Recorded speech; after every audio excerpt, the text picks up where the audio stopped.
Hey, welcome back to Shadow Shorts. If we've never met before, my name is Jeff Echols. I am a senior advisor and the head of marketing for Shadow Partners. This is a bit of a mobile edition today because it's a little bit timely. We're doing a walkthrough of a facility right now as part of the planning for our upcoming Shadow Summit. So I'm on the campus of Georgia Tech right now in um, the Academy of Medicine building. Escaped me there for a minute. Academy of Medicine building where Shadow Summit will take place, and so I appreciate your patience and a little bit of tolerance for maybe not the best acoustic lighting, but we run with Shadow Shorts. We do this every weekday at noon Eastern, and today I am joined by Lee Lance. He is a co-founder and the CEO of Ecobot, and they're doing some really interesting things over at Ecobot. And one of the things that has intrigued me about their approach is this idea of digital efficiency, maybe if I can call it that, and why. Why do we need these tools? Why do we use these tools? And more broadly, why does any of this matter? So, Lee, we were talking before we went live here about regulations and how we do the work, why it's important, how we monetize some of these things that we do. So, I don't know what's the best way to kick this off. Why does it matter that we're matching up that we're matching tools not only for doing, but then as we look at what comes next? Why does any of this matter? Yeah, I think it matters, Jeff. Thanks for having me on here today to share some of this vision. I think it matters because the construction industry is looking for every opportunity to find efficiencies and looking at workforce shortages and labor cost increases and material cost increases and we are certainly one. We provide solutions around one aspect of the total life cycle of an asset, looking at the environmental permitting work that happens between land acquisition and moving dirt, and looking at the environmental requirements around reporting that have to be accomplished there. And so we coming in and creating efficiency around those processes are really important. But I think that the value and the importance extends even further beyond efficiency in that specific task, because there are trends everywhere in a need for us to build in a more sustainable, resilient manner. And all of the information that we need in order to equip engineers and planners with the data that is needed in order to build in a more resilient manner is locked up in that permitting process. So there's we see an opportunity to digitize, certainly, and create that efficiency in the actual practice of obtaining a permit. But I think more importantly, looking at what can we do with that data and who can we get that data to, how to get that Yeah. data into the hands of planners and engineers, into the hands of a GIS team, in order to have a better sense of what's out there and where the work is occurring and the impact that it's having. Yeah, that's a great point. I mean, there's so much, not only of the design, but also the delivery, the construction, if Yeah. you will, Hmm. is so data heavy. And, over the course of my career, I think the amount of data that we were dealing with is, I don't know, 100x. When I graduated Yeah. from school a long, long time ago, right, to Yeah, sure. today, changed exponentially. And that idea of not only, like you said, I mean, it's not only the handling of the data, the parsing of the data, but also the transmitting and who's it going to. But you Hmm. also made a point about how do you monetize. Um, I think it's one thing. It's like, okay, I've got to collect all this data. I've got to put all this data in forms and get it to the regulators, so to speak, get it through Hmm. permitting. But then, what's the value of all of this work beyond the hey, I've got to pull a permit to really dumb it down? But what's the Yeah. value of this as we go forward? Yeah, and I think just to kind of just go one step further there, Jeff, what you're talking about, I think historically the this extraordinarily high volume of data that has to be collected to go to a regulator to get a permit, all that data dies at the permit. That's a great You point. Yep. you walk out with the permit, and you're aware that there's some environmentally sensitive issues that you have to either plan around or mitigate and offset. But the value is that we have an opportunity to take that data beyond the permitting process, beyond environmental policy, and get that into the hands of the people that are making decisions to understand really what their options are on site, and making sure that they're able to plan in the most resilient way possible. So um, being able to present visualized information of Mm. polygons on a map of a sensitive area, so that it's not just an isolated permit process, but an active opportunity to collaborate with all of the stakeholders on a project, to really understand what is the best immediate and long term plan for what's being built on behalf of the client. Yeah, yeah, that makes a lot of sense. So able to get into sort of a real world scenario. So, we've been dancing around obviously what specifically Ecobot does. So if we were to look, if we were to create a concrete example of what we're talking about now using Ecobot, Mhm. or the process that you go through and how you've developed this, what does that look like in the real world for an engineer or developer? There's different Yeah. stakeholders involved here. What's a real world example of this? Sure. I'll speak to an example, and anybody listening in, you can follow up and find this Esri user story. If you look up Ecobot Esri user story, you'll find it. And there's one of our mutual customers, ESE partners out of Texas. They were working on an agricultural conversion. It was 3,000 acre agricultural parcel that was being converted to a 3,000 acre solar power plant. And you can imagine, I believe it was rice, so pretty wet. And they were looking at at what do we need to do to assess if there's any federal jurisdiction on wetlands, Mm, isolated or connected in this parcel, so that we can move forward with the plan and the construction of this 3,000 acre solar power farm.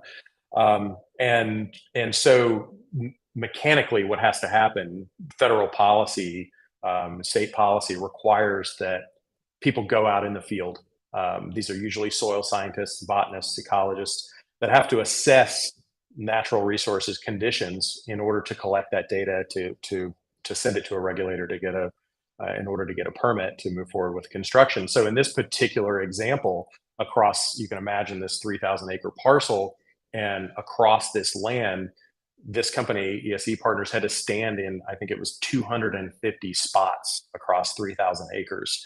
And on each one of these spots, collect detailed information about any vegetation or visible hydrology. They have to go down a couple of feet into the soil and get color and texture information about the soil. Again, on 250 dots, fill out a government form with all of this information, run some calculations in order to determine where there are wetland cells. So each one of these dots, they come in pairs typically. So you'll observe in one spot, this is an area that is a wetland, for example, and then I'm going to walk the boundary and create a map. And then by contrast, I'm going to go to an area that's adjacent that is not in a wetland, and report on that as well. So you've got that compare contrast.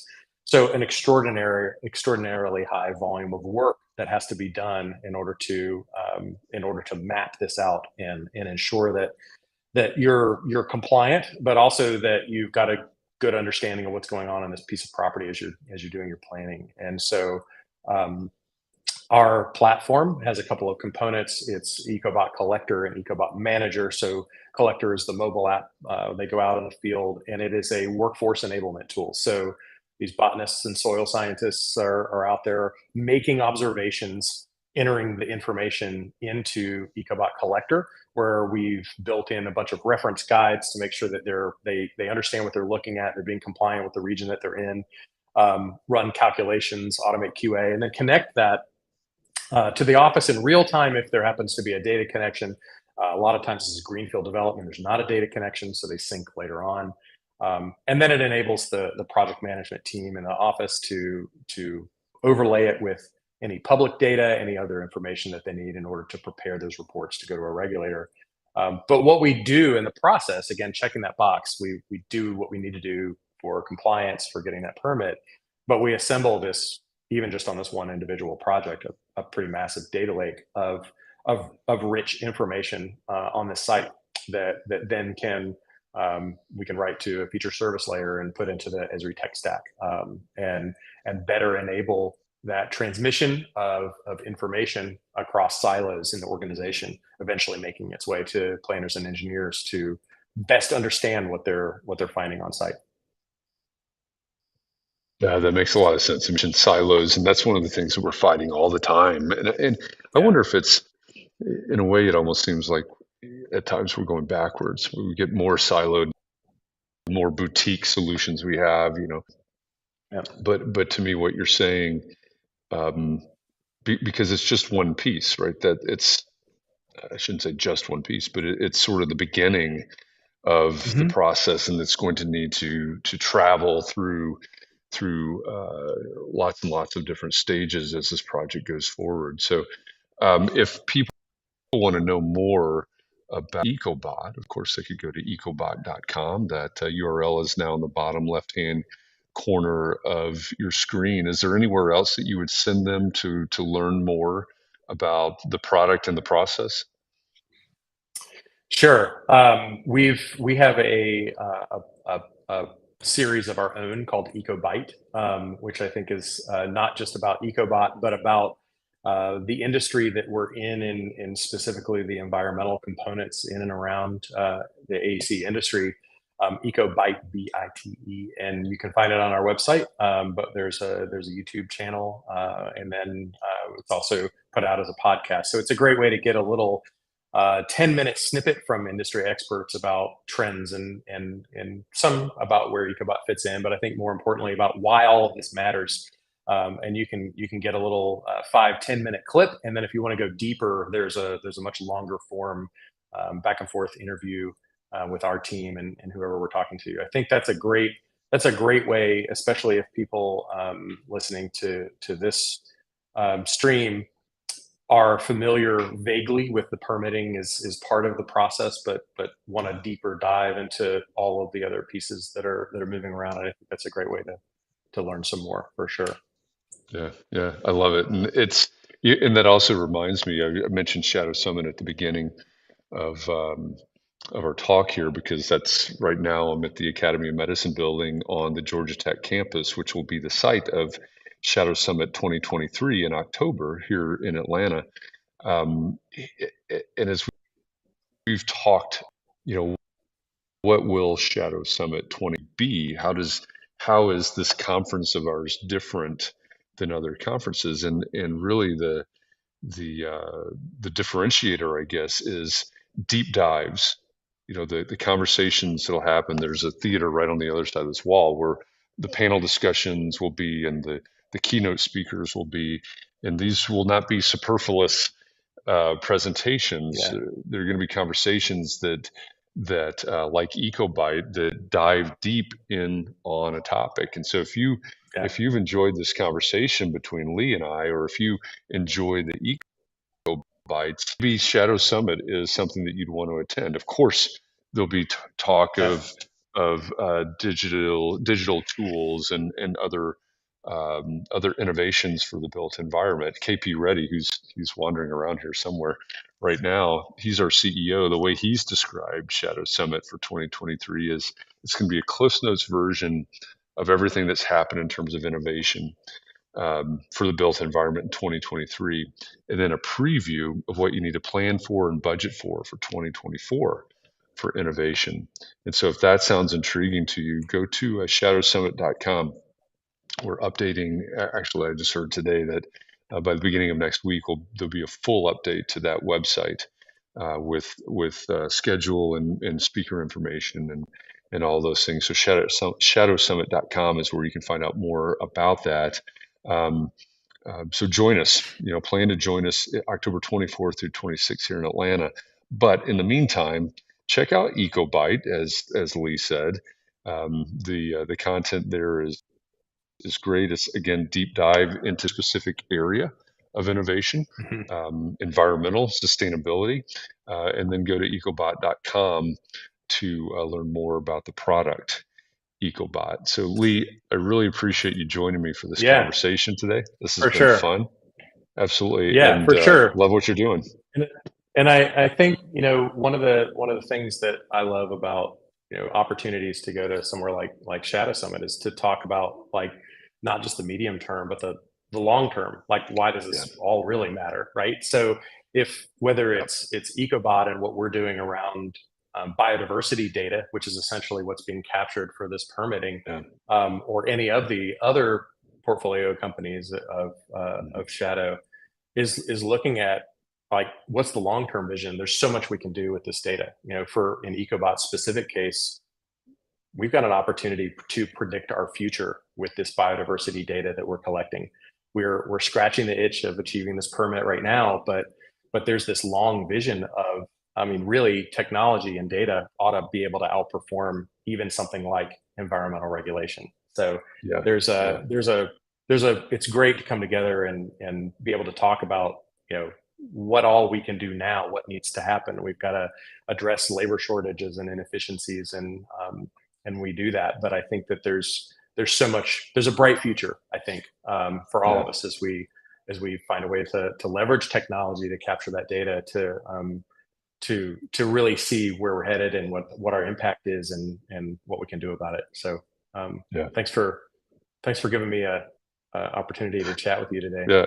Absolutely. I really And that's appreciate a it. great that's a great point. And we're going to showcase, right? Startups will be there, portfolio Yeah, companies will be there. Those things will be showcased. But the way that you just said that, it's why did yeah, that's the real reason. And we're going to be talking for 2 days, 2 full days about why it matters, why all this yeah, innovation for the built environment matters. So thank you for bringing that up. That's a great point. yeah, for So sure, for sure. shadowsummit.com, Yep. ecobot.com, and you can learn more. And I'll be back tomorrow at noon Eastern. Hopefully back in the office tomorrow and not a mobile edition, with another Shadow Short. So Lee, thank you. Thank you to you out there Yeah, for that sure. are watching live or in a time shifted format. And we'll see you for the next one. Thanks, everybody. Thanks. See ya. Bye.